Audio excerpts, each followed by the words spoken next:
This is Hannibal here from the HannibalTV.com, and this is going to be my weekly review of the Wrestling Observer newsletter that Piper's going to help me out with here today.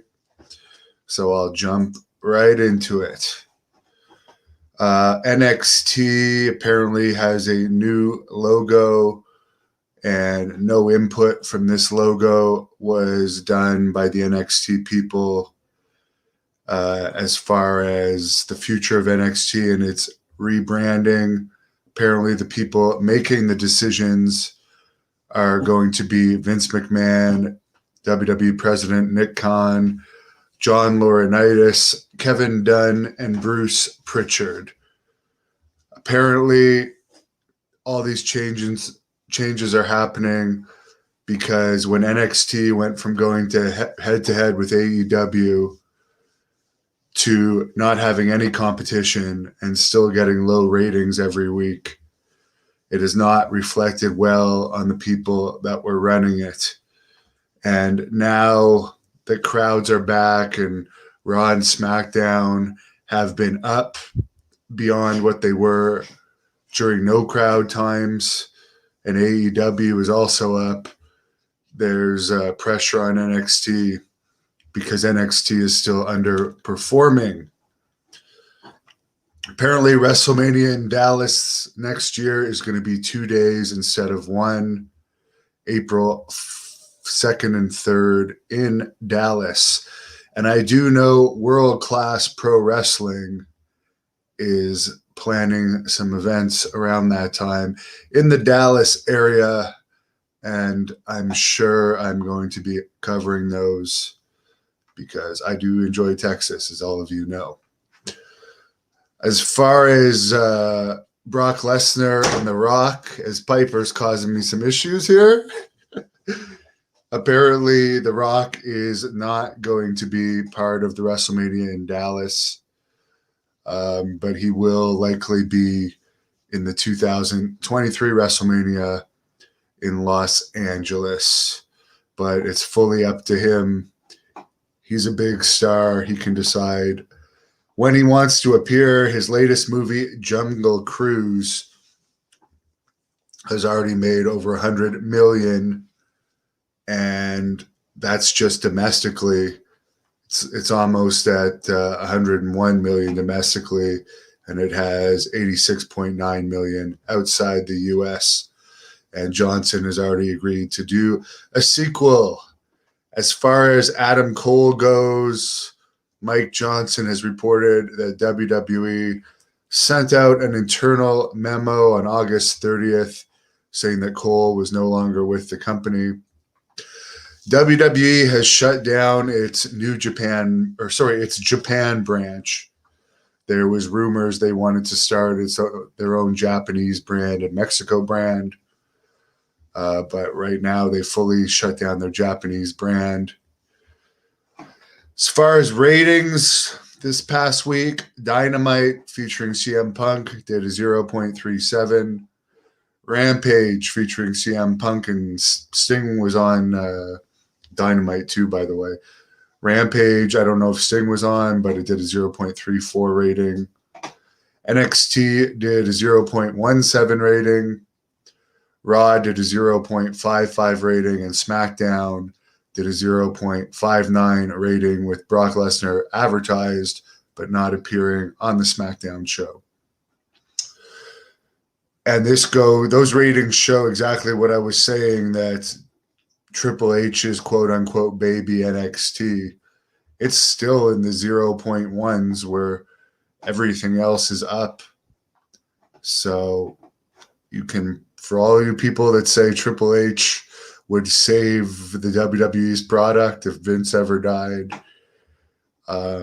his track record shows that no, he's not good at being a booker. And he's not even the head of talent anymore. He was replaced by John Laurinaitis. So take a sip of my Beat protein shake here. NXT August 24th in Orlando at 180 fans. SmackDown, August 27th in Little Rock, had 4,000 paid, 5,375 in the building. Raw, this past Monday in Oklahoma City, had 3,500 paid, 4,818 in the building. That's not a great number for a city like Oklahoma City. 3,500 for Raw when WWE probably hasn't been there for a very long time. I would have expected better. NXT did a TV taping at the Chase Hotel in St. Louis, August 30th, before 340 fans. The Dynamite, September 1st, at the Now Arena in Chicago, did 5,900 fans. So Dynamite actually outdrew Raw and SmackDown. In other news, Daphne Unger, whose real name is Shannon Sproul, who was in WWE and TNA and used to date CM Punk, passed away on September 2nd from suicide. She had done a suicide video. I only saw a few seconds of it, and she definitely, I couldn't watch anymore because by the point someone sent it to me, she had already passed, and I didn't want to see the mental state she was in. It's too bad help couldn't get to her in time. She was a former child actress that worked for WCW from 1999 to 2001, and TNA from 2008 to 2011.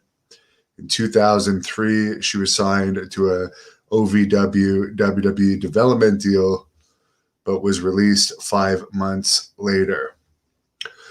Jacques Rougeau, one of my trainers, is working on a new show. It's going to be like what do you call it? America's Got Talent type show for Canadian wrestlers.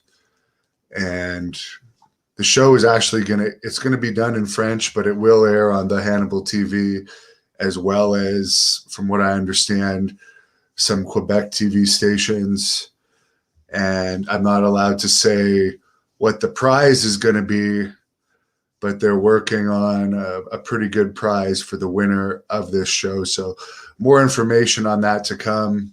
Vic Theriault, who is the brother of Jean-Yves Theriault, the famous kickboxer who I've trained with a bunch, is also involved in putting this show together. They did a similar show for kickboxing about 4 or 5 years ago, and it's going to be the same production team putting it together. Apparently, WWC Puerto Rico almost fully went out of business a few weeks ago, but their television station renewed them. And apparently the money that they're going to get from the television station is going to allow them to be around for a while longer. Of course, they have a very shady history of not paying wrestlers, treating wrestlers extremely poorly, and actually allowing a murder to take place in their dressing room in 1988 with Bruiser Brody's murder, as I shut this phone off. Lacey Von Erich, according to Dave Meltzer here, who owns the struggling SWE company in Texas, has received a lot of negative reaction for running a show August 28th in Irving, Texas, with Scott Steiner, Selena De La Renta, Chavo Guerrero, and Teddy Long all advertised for the show, but not actually appearing on the show, which, let's say, is very shady. You don't think people are going to notice that Scott Steiner is not on the show? Apparently, they also tried to do a Facebook live stream that fans were charged money for this event, but the live stream failed, and they have yet to make any formal announcement on whether fans are going to get any refunds for that show. Another shady thing they did is for the 2 weeks leading into the show, they had free kids tickets, which basically screws over everyone that bought the kids tickets in advance. So terrible business practices. And yeah, according to Meltzer, they canceled their September 11th show in Hamilton, Texas. They lost a lot of the people that were funding the show when Lacey bought into the company. In MMA news, UFC on August 28th did a 0.23 rating on ESPN for their main card. The prelims were streamed online, so there's no numbers for the prelims. So I'll get into some of the news. Mike D saying hello to Piper. Bob saying what's up. Scott checking in. Someone mentioning my eye is multicolored. Yes, I am magical.